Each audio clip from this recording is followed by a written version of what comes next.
이번에는 2025년 미국 트럼프 행정부의 관세 정책을 다루어 보겠습니다. 먼저 국제무역의 고전적 이론입니다. 애덤 스미스는 한 나라가 더 효율적으로 생산할 수 있는 상품에 특화하는 절대 우위론을 제시했습니다. 그러나 실제로는 절대 우위가 없는 나라들도 존재하기 때문에 데이비드 리카도는 비교 우위론을 발전시켰습니다.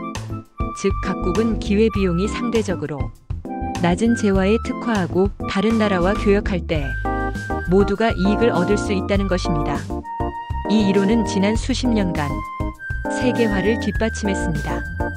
교역 확대는 전 세계 성장과 빈곤 감소에 크게 기여했습니다. 하지만 그 과정에서 글로벌 불균형, 즉 특정 국가는 흑자가, 다른 국가는 만성 적자가 누적되었고 미국은 특히 대중국 적자에 대한 불만이 커졌습니다. 그 불만이 정치적 힘을 얻으며 결국 트럼프 대통령의 관세 정책으로 나타났습니다. 트럼프는 철강과 알루미늄을 비롯한 수입품에 기본 관세와 국가별 추가율까지 붙이는 정책을 추진했습니다. 또한 미국에 들어오는 소액직구 제도도 전면 폐지되면서 소비자 가격 부담이 더욱 커지고 있습니다. 그렇다면 관세의 경제적 효과를 살펴보겠습니다. 미국에서 보호받는 업종에서는 국내 공급이 다소 늘어나고 고용도 지켜질 수 있습니다.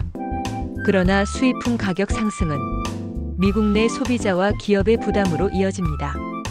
기존 연구에 따르면 관세 부과분이 상당 부분 소비자 가격에 전가되며 이는 곧 수요 감소와 인플레이션 압력으로 이어집니다. 그렇다면 미국은 무엇을 얻고 무엇을 잃을까요?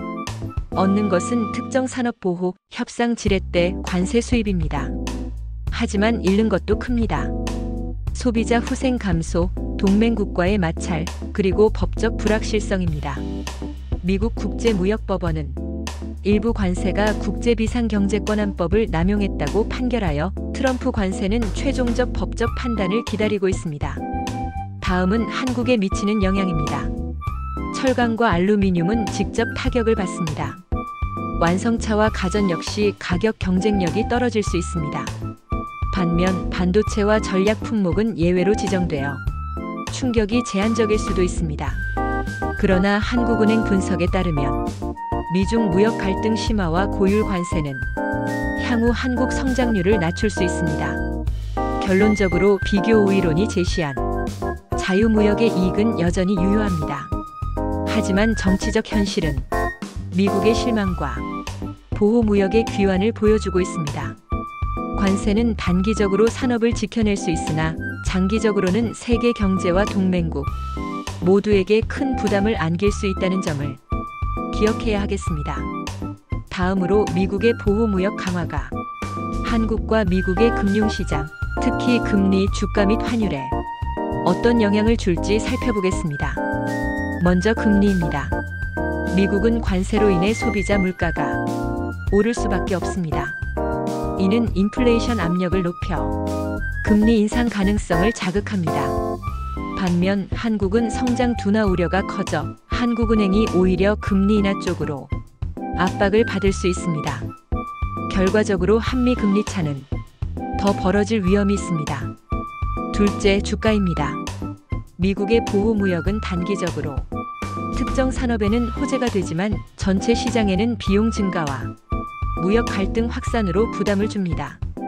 그래서 미국 증시는 변동성이 확대되고 특히 수입 의존도가 큰 산업은 타격을 받습니다. 한국 증시는 더 민감합니다. 철강, 자동차, 가전은 직접 피해를 보고 투자 심리도 위축되어 코스피 전반에 하방 압력이 가해질 수 있습니다. 셋째, 환율입니다.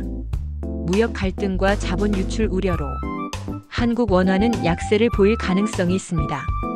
달러 강세와 맞물려 원달러 환율은 상승 압력을 받을 것입니다. 미국 내부에서는 관세가 무역 적자를 줄이려는 의도와 달리 달러 강세가 오히려 수출 경쟁력을 약화시키는 부작용이 생길 수 있습니다. 정리하면 미국은 금리가 높아지고 주가가 불안정해지며 한국은 금리 인하 압력과 주가 하락 및 환율 상승에 직면할 수 있습니다. 이상입니다. 감사합니다.